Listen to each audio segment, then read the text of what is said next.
여러분, 상상해보세요. 내 쌍둥이를 임신한 외국인 산모가 자국의 어떤 병원에서도 거절당하고 마지막 희망으로 찾아온 한국에서 기적 같은 일을 경험하게 된다면 오늘 이야기의 주인공 마리아는 바로 그런 놀라운 경험을 했습니다. 그녀의 이야기는 한국 의료진의 뛰어난 실력과 따뜻한 마음을 전 세계에 알리는 계기가 되었죠. 과연 어떤 일이 있었던 걸까요? 지금부터 그녀의 감동적인 이야기를 들어보시죠. 해외에 있는 감동 사연을 소개해드리는 감동 스토리박스입니다. 오늘 소개해드릴 이야기는 여러분의 마음을 뭉클하게 할 놀라운 사연입니다. 시작하기 전에 구독과 좋아요 부탁드립니다. 안녕하세요. 제 이름은 마리아입니다. 저는 미국에서 태어나고 자란 평범한 미국인이에요. 지금은 남편의 일 때문에 한국에 와서 3년째 살고 있습니다. 사실 한국에 오기 전까지는 한국에 대해 잘 알지 못했어요. 뉴스에서 북한 관련 소식을 조금 들은 게 전부였죠. 그래서 처음에는 한국을 위험한 나라거나 그냥 아시아의 작은 나라 정도로 생각했어요. 남편이 처음 한국 회사로 일하러 갈 기회가 생겼을 때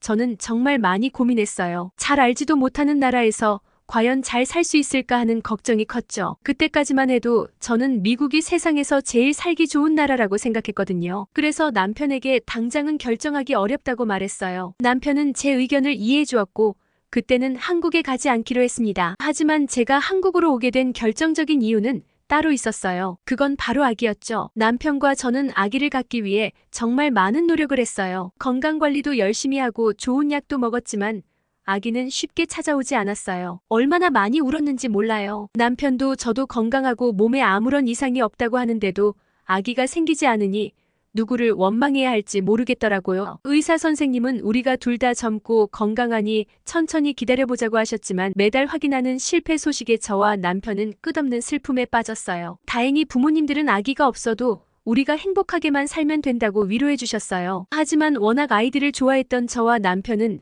아기를 너무나 원했기에 그 기다림이 너무 힘들었습니다. 결국 저희는 자연스럽게 임신하는 것을 포기하고 인공수정을 결심했어요. 시험관 아기를 갖기로 한 거죠. 물론 쉬운 결정은 아니었어요. 매주 주사를 맞아야 했고 신체적으로 정말 힘들고 아픈 시간을 보냈죠. 포기하고 싶다는 생각도 많이 했어요. 하지만 그렇게 원하는 아기를 만날 수 있는 방법이 이것뿐이라면 저는 절대 포기할 수 없었습니다. 그리고 정말 기적처럼 감사하게도 시험관 시술에 성공했어요. 저와 남편은 너무 행복해서 그날 초음파 검사를 하고 엉엉 울었답니다. 저와 이제 우리 가족이 정말 더 행복해질 거라고 생각했죠. 그런데 저희가 예상하지 못했던 문제가 하나 생겼어요. 바로 아이가 한 명이 아니라는 거였죠. 보통 인공수정을 할 때는 실패할 경우를 대비해 2개 이상의 난자를 수정시킨다고 해요. 그런데 저희는 수정이 전부 성공해서 전혀 예상치 못하게 제 뱃속에 4명의 아기가 자라고 있었던 거예요. 내 쌍둥이를 임신한 거죠. 처음에는 그냥 마냥 행복하기만 했어요. 물론 4명의 아기를 동시에 키우는 건 매우 어렵고 힘든 일이겠죠. 하지만 저와 남편은 워낙 아이들을 좋아했고 되도록 많이 낳아서 키우자고 이야기를 했었기 때문에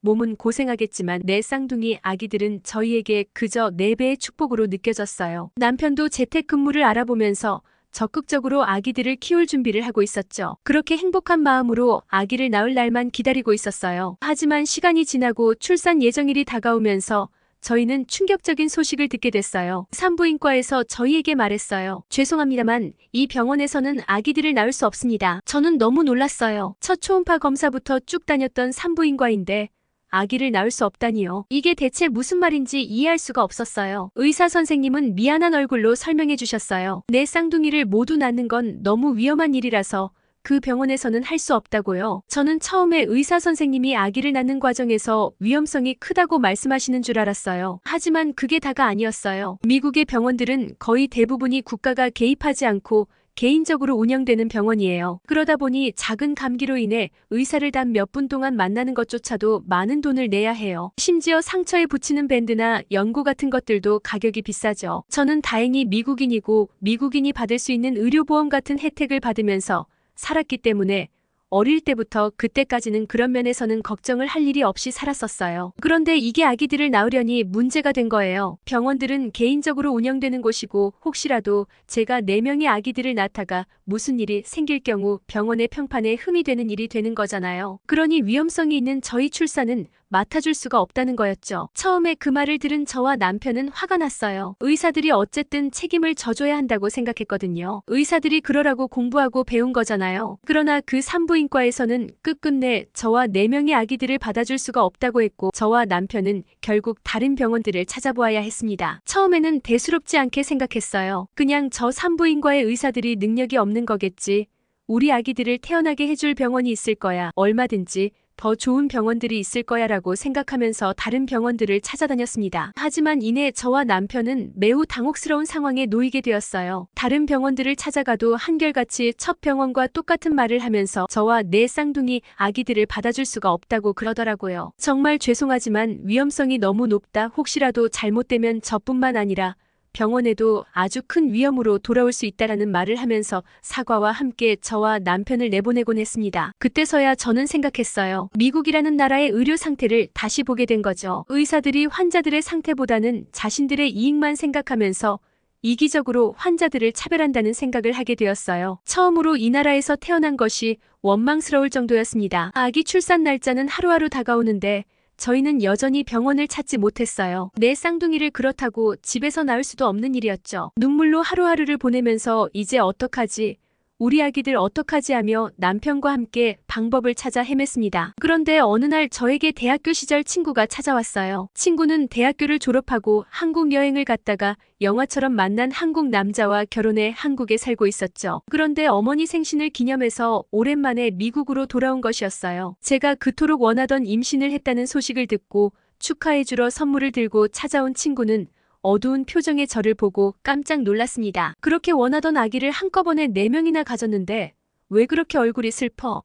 라고 물었죠. 저는 엉엉 울면서 친구에게 절망스러운 상황에 대해서 털어놓았습니다. 그런데 놀랍게도 제 이야기를 들은 친구는 전혀 걱정할 것 없다고 말하는 거예요. 그러면서 저에게 한국으로 와서 4 쌍둥이를 낳으라고 강력하게 권유하더라고요. 친구는 한국에는 능력 있는 의사들이 많고 제 아기들을 충분히 받아줄 수 있을 거라고 했어요. 그리고 자기가 쌍둥이를 전문으로 하는 의사까지 알아줄 테니 한국에 와서 아기를 낳으라고 했죠. 때마침 좋은 타이밍에 남편에게 또다시 한국 회사 근무 제안이 들어왔습니다. 결국 저와 남편은 고민 끝에 더 이상 미국에서 다른 선택지를 찾는 것은 어렵겠다고 판단하고 한국으로 가기로 결정했어요. 그렇게 출산을 앞두고 남편과 저는 한국으로 들어오게 되었죠. 친구가 소개시켜준 쌍둥이 전문 의사가 있는 큰 병원으로 찾아갔어요. 그런데 정말 깜짝 놀랐어요. 의사 선생님이 저를 보자마자 따뜻하게 안아주셨거든요. 저희 어머니 같이 넓은 품을 가지신 여자 선생님이셨습니다. 저를 보고 어떻게 4명이나 되는 아기들을 다 지키고 품고 있을 결정을 내렸냐면서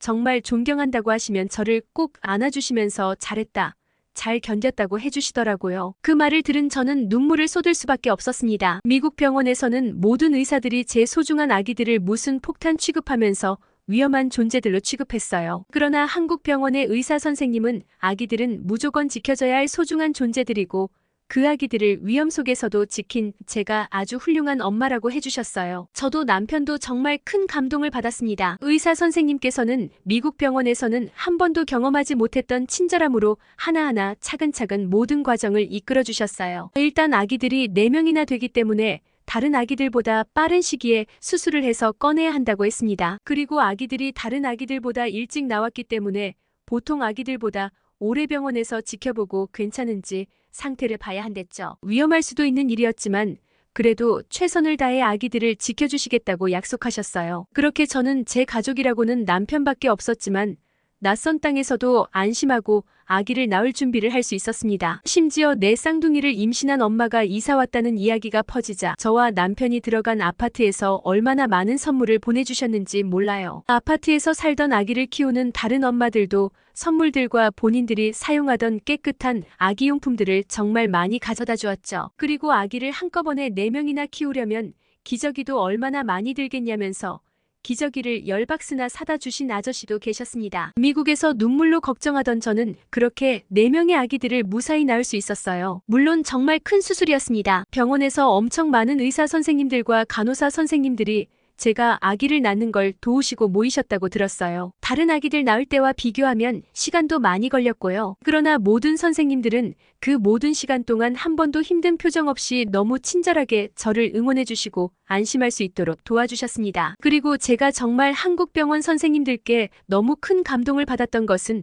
아기들이 태어난 이후였어요. 4명의 아기들은 목욕이 끝나고 나서 인큐베이터로 들어갔거든요. 다른 아기들과 비교해서 일찍 태어났으니까요. 그런데 제가 아기들을 낳고 쉬고 있는 병실로 선생님들이 찾아오셨어요. 한 간호사 선생님이 제 앞에 커다란 천으로 된 스크린을 내리셨어요. 그리고 조금 뒤 저는 제 눈을 의심할 수밖에 없었습니다. 화면 속 가득히 미국에 계신 제 부모님의 모습이 나타났거든요. 알고 보니 선생님들께서 남편에게 먼저 말씀하셔서 미국에 계신 부모님들께도 아기들을 영상 통화로 보여드리자고 하셨던 거예요. 선생님들은 아기들을 한 명 한 명 화면 가까이 데려가 제 부모님께 갓 태어난 손주들을 볼 수 있도록 해주셨습니다. 미국에서 아무 병원도 저희 아기들을 봐줄 수 없다고 했을 때 저만큼이나 걱정하시면서 눈물도 많이 흘리셨던 부모님이셨어요. 그래서 더욱 빨리 건강한 아기들을 보여드리고 싶었는데 한국 병원의 선생님들께서 거기까지 먼저 생각하시고 아기들을 보여주셔서 저는 부모님과 통화하는 내내 감동의 눈물을 흘릴 수밖에 없었죠. 정말 감동적인 순간이었고 아기들과 저를 보신 부모님들도 오시면서 몇 번씩이나 한국 병원의 의사 선생님들께 감사하다고 하셨습니다. 남편도 정말 많이 울었고요. 사실 미국의 병원들이 아기들을 낳는 것조차도 거절을 했기 때문에 한국 병원에서 우리 아기들을 전부 낳을 수 있도록 해준다는 것만으로도 저와 남편에게는 큰 감동이었는데 아기들을 낳고 난 이후에도 한국 병원에서의 감동적인 일들은 계속 이어졌습니다. 내 쌍둥이가 태어났다는 소식이 병원에 퍼지자 병원에 있던 다른 아기 엄마들조차 제 병실을 찾아와서 축하 인사를 건네고 심지어 선물까지 주는 분들도 계셨어요. 어떤 어르신들은 자기의 딸도 얼마 전에 아기를 낳았는데 엄마도 없이 혼자 낯선 나라에 와서 아기를 낳은 걸 보니까 너무 마음이 안타까웠다고 그러시더라고요. 만일 자신의 딸이 혼자 외국에 가서 엄마도 없이 아기를 낳고 혼자 회복했으면 엄마로서 너무 힘들었을 것 같다고 하시면서요. 그러면서 한국에서는 아기를 낳으면 이런 걸 먹는다면서 직접 만드셨다는 미역국도 가져다 주셨는데 처음 먹어보는 낯선 음식이었지만 엄마의 마음이 느껴져서 정말 큰 감동을 받았습니다. 사실 저도 아기 낳고 미국에 계신 엄마가 너무 보고 싶었거든요. 미국에서 아기를 낳았으면 엄마가 옆에 계시면서 수고했다고 칭찬도 해주시고 몸도 챙겨주셨을 텐데 그러지 못하시니까요. 심지어 남편의 회사도 정말 많은 배려를 해주었어요. 사실 이제 막 발령받아서 새로운 지사에 출근하게 되었으니까 다른 사람들보다도 더 빨리 더 많이 일을 해서 얼른 적응을 해야 하는데 온 지 얼마 되지도 않아 아기들의 아빠가 되었으니 말이에요. 남편은 낮에는 일하고 밤에는 병원으로 와서 저를 돌보느라 정말 바빴습니다. 그러나 회사에서는 그런 남편의 사정을 이해해 주었어요. 남편의 한국지사 사장님께서는 영어도 정말 잘 아시고 마음씨가 너무 좋으신 분이셨는데 선물이라며 남편에게 보너스로 급여도 더 주시고 퇴근도 일찍 할 수 있도록 정말 많이 배려해 주셨어요. 그뿐 아니라 내 쌍둥이를 키우는데 힘들지 않도록 병원에서 태어나기 전에 도우미 지원도 다 알아봐 주셨습니다. 외국에서 와서 잘 모를 저를 위해서 대신 먼저 찾아봐 주시고 알려주신 거죠. 덕분에 저는 4명의 아기들을 생각보다 수월하게 잘 키워낼 수 있었답니다. 물론 남편의 도움도 많았고요. 아기들이 100일을 맞았을 때는 남편 회사에서 또 보너스와 여러 가지 선물들도 많이 받았어요. 그 중에서 최고의 선물은 바로 저와 남편의 부모님이 한국에 오실 수 있도록 남편 회사에서 먼저 나서준 것이었죠. 남편 회사와 미국에 있는 본사와 연결해서 부모님들이 한국에 오셔서 아기들도 만나시고 저와 남편과 함께 가족들의 시간을 보낼 수 있도록 해주셨답니다. 호텔도 다 예약해 주시고 관광 코스도 예약해 주시고요. 덕분에 꿈처럼 행복하고 영원히 잊지 못할 추억들을 많이 만들었어요. 지금은 말씀드렸다시피 한국살이 5년차가 돼가고 있는데요. 이제 아기들이 어느 정도 커서 어린이집에 보내고 있어요. 사실 저는 아직도 한국말이 서툴고 막 잘하지는 않는데요. 아이들은 말을 빨리 배운다더니 어린이집에 꾸준히 나가니까 친구들하고 서로 대화하는 데는 문제가 없는 것 같아요. 집에서는 제가 영어를 써서 영어로 말을 해도 다 알아듣고요. 아파트에 있는 다른 아이들의 엄마들과도 친해졌는데 모든 엄마들이 절 보고 정말 대단하고 존경스럽다고 하면서 필요한 게 있다면 언제든지 말하라고 하면서 아낌없이 도와준답니다. 이런 걸 보면 한국은 개인주의가 강한 미국과는 달리 정말 따뜻하고 정이 넘치는 곳인 것 같아서 제 마음까지 따뜻해지는 걸 항상 느끼고 있어요. 뭐든지 나누고 자기에게 돌아오는 것이 없어도 항상 서로 돕는 문화가 미국에서 온 저에게는 낯설기도 하지만 동시에 언제나 큰 감동을 준답니다. 한국에서 지내다 보니 한국의 이 따뜻한 문화가 너무 좋아서 예정보다 더 길게 한국에서 살고 싶은 마음이 커지고 있어요. 이제 시간이 되어 곧 미국으로 다시 돌아갈지 남을지 결정해야 할 시기가 다가오는데 사실 남편도 그렇고 저도 그렇고 미국에 남아있는 가족들에게는 미안하지만 아이들에게도 이 문화를 더 경험하게 해주고 싶어서 한국에 남아있고 싶은 마음이 크답니다. 아마 한국에 남을 것 같아요. 제 바람이지만 앞으로도 한국에서 좋은 사람들 많이 만나면서 저도 한국 사람들처럼 더 따뜻한 마음씨를 가지게 되고 싶어요. 여러분, 제 이야기 어떠셨나요? 저는 한국에 와서 정말 많은 것을 배웠고 또 많은 사랑을 받았습니다. 특히 의료진들의 헌신적인 노력과 따뜻한 마음, 그리고 주변 이웃들의 배려와 친절함은 제 인생을 완전히 바꿔놓았어요. 내 쌍둥이를 임신했을 때 미국의 모든 병원에서 거절당했던 저였지만 한국에서는 오히려 더 큰 사랑과 관심을 받으며 건강하게 아이들을 낳고 키울 수 있었습니다. 이런 경험을 통해 저는 한국의 의료기술과 시스템이 얼마나 뛰어난지 그리고 한국 사람들의 마음이 얼마나 따뜻한지 깊이 느낄 수 있었어요. 제 이야기가 여러분에게 조금이나마 감동을 주었길 바랍니다. 그리고 혹시 힘든 상황에 처해 있는 분이 계시다면 포기하지 마시고 희망을 가지셨으면 좋겠어요. 제가 그랬던 것처럼 여러분도 언젠가는 따뜻한 손길을 만나게 될 거예요. 마지막으로 저와 우리 가족에게 도움을 주신 모든 분들께 다시 한번 감사의 마음을 전하고 싶습니다. 여러분 덕분에 저는 이제 한국을 제2의 고향이라고 생각합니다. 앞으로도 이 따뜻한 마음을 잊지 않고 살아가겠습니다. 긴 이야기 들어주셔서 감사합니다. 오늘의 감동적인 이야기는 여기까지입니다. 이런 따뜻한 이야기들을 더 많은 분들과 나누고 싶으시다면 지금 바로 구독과 좋아요 버튼을 눌러주세요. 여러분의 작은 관심이 우리 채널에 큰 힘이 됩니다. 그리고 혹시 주변에 이런 따뜻한 이야기가 필요한 분이 계시다면 이 영상을 공유해 주시는 것도 잊지 말아주세요. 여러분의 한 번의 클릭으로 누군가에게 희망과 용기를 줄 수 있답니다. 다음 영상에서는 또 어떤 감동적인 이야기로 찾아뵐지 기대해주세요. 그럼 다음에 더 좋은 내용으로 만나 뵙겠습니다. 모두 행복한 하루 보내세요.